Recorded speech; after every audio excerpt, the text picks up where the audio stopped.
সন্তান যদি আদর্শ হয়, ভালো হয়, তাহলে ইহকালেও লাভ, পরকালেও লাভ।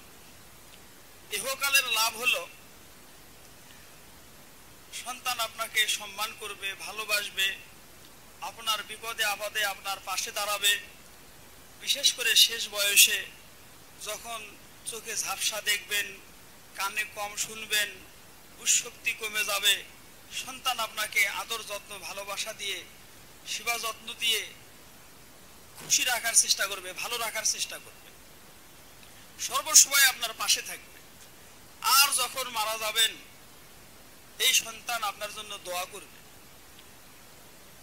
হাদিসে এসেছে, জান্নাতীরা যখন জান্নাতে যাবে, কিছু কিছু জান্নাতীর মর্যাদা আল্লাহ তাআলা এত বেশি করে দিবেন, এই জান্নাতি লোক আল্লাহর কাছে নিজের অভিমত পেশ করবেন, হে আল্লাহ, এত সম্মান কেন?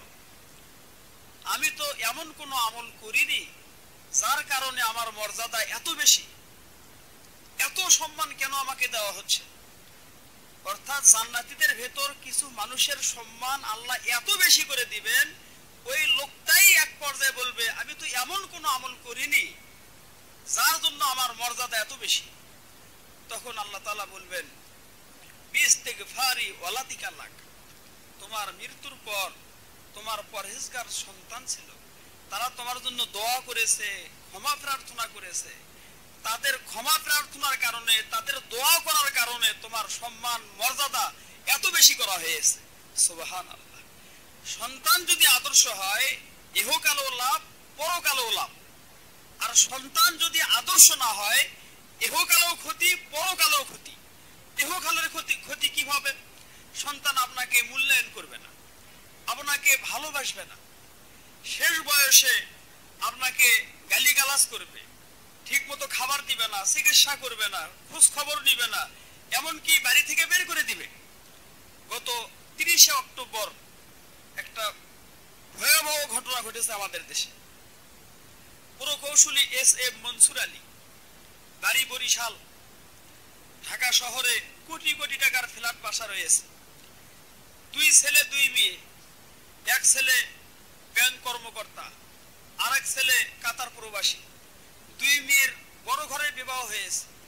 ছেলে মেয়ে তারা ভাবলো, আমাদের বাবা জীবিত থাকলে বাবার সম্পত্তি তো আমরা পাবো না, তাহলে কি করতে হবে?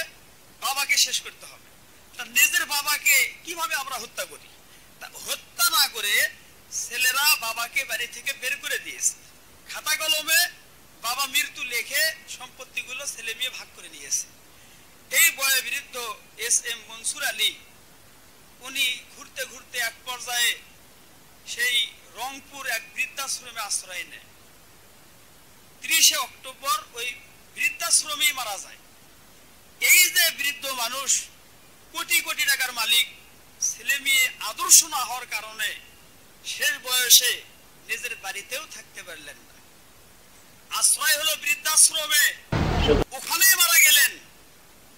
হতভাগা ছেলে মেয়ে লাশটা নেওয়ার জন্য আসলো না।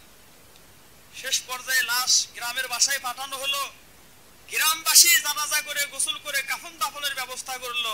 ছেলে মেয়ে জানাজাতেও শরীক হলো না। ছেলে মেয়ে যদি আদর্শ না হয়, দুনিয়াবী জীবনেই এইরকম সমস্যা।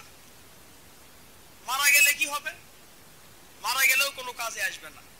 সূরা হামিম আর সাজদার ভেতর আল্লাহ তাআলা উল্লেখ করেছেন, যাদেরকে আল্লাহ তাআলা জাহান্নামে দিবেন, ওই সময় জাহান্নামীরা আল্লাহকে বলবে, আল্লাহ, যেই সমস্ত দায়িত্বশীলদের অবহেলার কারণে আমরা জাহান্নামী হলাম, তাদেরকে আমাদের সামনে আনা হোক, আমরা তাদেরকে পদদলিত করে, তাদেরকে পায়ের নিচে পিষ্ট করে জাহান্নামে যাব। তখন এই বাবা মাকে সামনে আনা হবে। এই সন্তান বাবা মাকে পদদলিত করার পর জাহান্নামে যাবে। সন্তান যদি আদর্শ না হয়, দুনিয়াতেও এই সন্তানের জন্যই বাবা মাকে বিভিন্ন সময় লাঞ্ছিত হতে হবে, অপমানিত হতে হবে, এমনকি পরকালেও এই সন্তানের জন্যই অনেক বাবা মাকে জাহান্নামে যেতে হবে।